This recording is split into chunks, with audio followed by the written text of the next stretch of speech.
En direct du Club de l'Ours au quartier général Frères au cercle mixte Bellecour pour une nouvelle rencontre du Club de l'Ours, l'affluence des grands jours ce matin pour accueillir un voisin, Gaël Perdriau, le maire de Saint-Étienne, le président de Saint-Étienne Métropole et futur président du pôle métropolitain lyonnais. Monsieur Perdriau, bonjour. Bonjour. Merci d'être venu. Comme vous avez pu le voir, il y avait beaucoup d'appétence ce matin pour vos propos concernant le devenir de Saint-Étienne.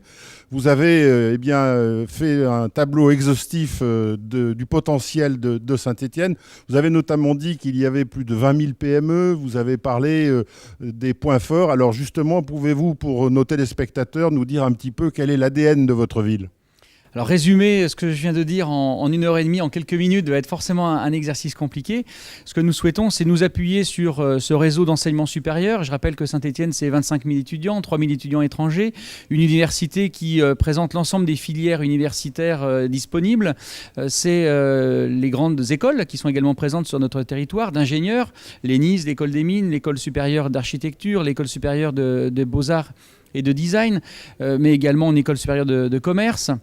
Et donc un tissu de formation très important, également en formation professionnelle, puisque nous avons le premier CFA du bâtiment de France, et puis un CFA généraliste des Mouliniers qui permet de former également de très nombreux apprentis.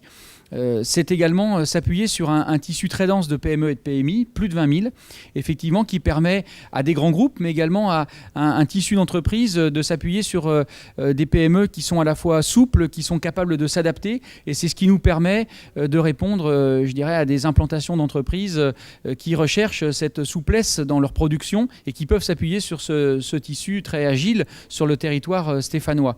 Et puis c'est une politique, j'ai pu la développer tout à l'heure plus longuement, en matière d'habitat, qui nous permet d'offrir enfin, je dirais, à nos concitoyens, ceux qui habitent dans la première, la deuxième couronne, mais pourquoi pas demain des Lyonnais, avec des infrastructures, je pense à la 45 améliorée entre nos deux villes, qui permet d'avoir dans un cadre de vie exceptionnel au cœur du Pilat, avec des infrastructures culturelles, sportives très nombreuses au sein de notre ville, eh bien, un cadre de vie à un prix du mètre carré qui est exceptionnel et qui permet, je dirais, de vivre dans un espace 2 fois plus grand pour le même prix. Alors vous avez dit notamment, vu de loin, de l'étranger, de Chine ou des États-Unis, Saint-Étienne et Lyon, c'est un même point sur la carte. Aujourd'hui, elle est évidente, cette communauté de destin entre Lyon et Saint-Étienne ? Je le crois, oui. C'est vrai que les deux villes se sont regardées un petit peu et leurs dirigeants en chien de faïence pendant de nombreuses années. Alors même si, sans doute, dans les stades, ça restera vrai encore quelques années, pour le reste, il n'en est rien. Et je crois que Gérard Collomb, comme moi-même, avons compris que si Saint-Étienne a la chance d'être finalement aux portes de la deuxième ville de France, Lyon a aussi la chance d'avoir à ses côtés une agglomération dynamique comme Saint-Étienne, forte, puissante, qui, avec son bassin de vie de plus de 500 000 habitants, peut donner à Lyon cette dimension européenne qu'elle a du mal à avoir toute seule. Voilà, merci Monsieur le maire d'avoir répondu à nos propos. Cette retransmission était aujourd'hui réalisée grâce au soutien de 2 entreprises membres du Club de l'Ours, LMTP, une société stéphanoise, et puis Quaro. Messieurs les chefs d'entreprise, peut-être un mot sur le dynamisme économique de Saint-Étienne ? Bien, écoutez, on était friands d'entendre effectivement cette présentation et un rappel, on connaît, mais il y a beaucoup de choses qu'on a tendance à oublier et je crois que c'était important de le remettre en valeur. Monsieur le maire a bien présenté les choses. Oui, donc l'entreprise Quaro, qui est une PME indépendante, sera fière d'accompagner le maire de Saint-Étienne et la ville de Saint-Étienne pour changer le monde.